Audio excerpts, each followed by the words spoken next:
Paget's disease of bone. It is a chronic progressive disease of bone, also known as osteitis deformans, and it is named after Sir James Paget, who was also the British surgeon. And there is excessive and abnormal remodeling of bone and gain in bone mass. So Paget's disease means basically there is remodeling of bone which is excessive and abnormal. Etiology not yet known, but it can have genetical predisposition. It is autosomal dominant. It can also be caused due to viral infection, that is paramyxovirus. There can be inflammatory cause, and it can be an autoimmune disorder, vascular disorder, and abnormal osteoclast can also be the cause for it. The clinical features of this disease are it occurs after 50 years of age. That means this occurs in old age people, and in the male to female ratio is equal.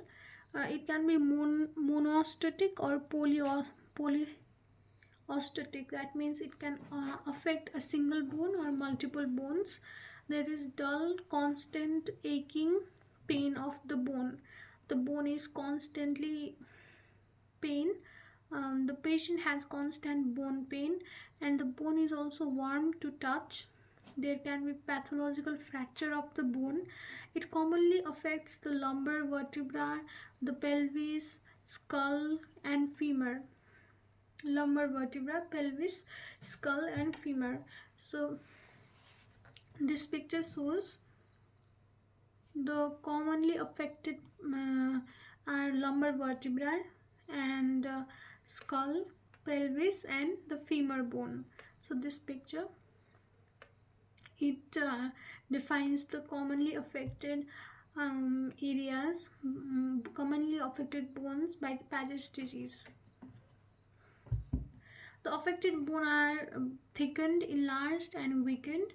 And the involvement of weight-bearing bone, if there is involvement of weight-bearing bone like femur and tibia, there is bowing deformity seen in this picture. So this one leg is straight, but this leg shows the bowing deformity.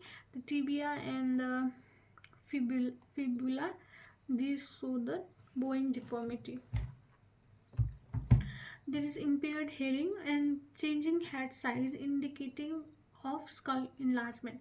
So the patient may complain of the changing head size or increase in head size.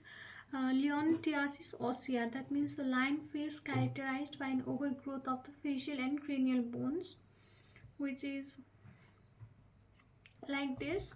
The facial bone or the cranial bone, they enlarge to form the line shape appearance of the patient. In this picture, the facial bones are enlarged, the zygomatic bone is enlarged, that gives the lion like appearance.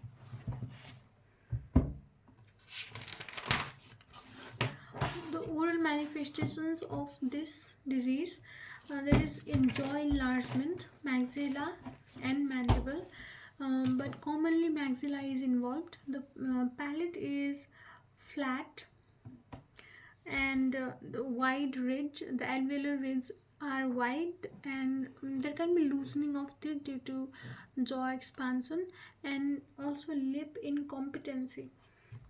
In this picture, you can see the maxilla is enlarged. And there is lip incompetency due to the enlarged maxilla. The teeth can be mobile or loose teeth. There's flat palate, so it's meant palate is not that highly arched. Flat palate can be seen, and there can be tightening of the dentures. So previously used dentures may become tight due to jaw expansion. So radiographically, there are three phases of the disease can be appreciated radiographically: the early phase, the mixed phase, and the osteoblastic phase. The early lytic phase involves the osteoclastic phase, which shows the bone destruction. The mixed phase, there is a phase of bone resorption as well as bone formation which occur simultaneously. And osteoblastic phase means there is more of the bone formation than the resorption. So in early lytic phase, there is destructive radiolution areas seen as single, multiple, or diffuse because of the osteoclastic activity. High osteoclastic activity, there are radiolucent areas seen in the bone, and this isolated lesion in the skull, when they are large, it is also known as osteoporosis circumscripta. In this picture you can see, so this is a skull, and this isolated area in the skull, it appears radiolucent than the other areas. Similarly in this picture as well, this picture as well, and this area of the skull is radiolucent, whereas the other area is radio opaque. So this is called the osteoporosis circumscripta. So the mixed phase involved both osteoblastic as well as osteoclastic activity. So there is patchy areas, right? Patchy radiolucent areas. So there is varying degree of radiolucency giving patchy appearance, which is also known as termed as the cotton wool appearance.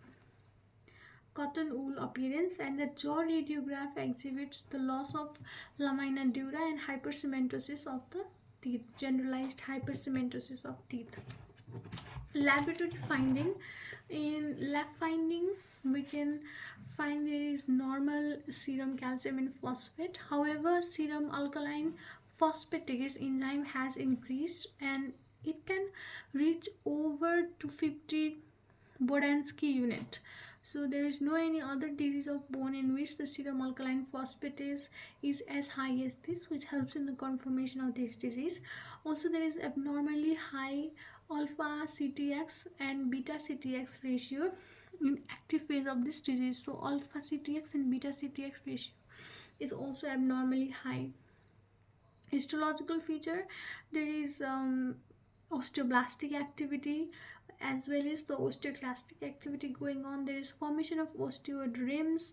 Osteoid means the new bone formation due to osteoblastic activity, and highly vascular fibrous connective tissue because of the bone formation is going on simultaneously with the bone resorption, so the tissue is highly vascular.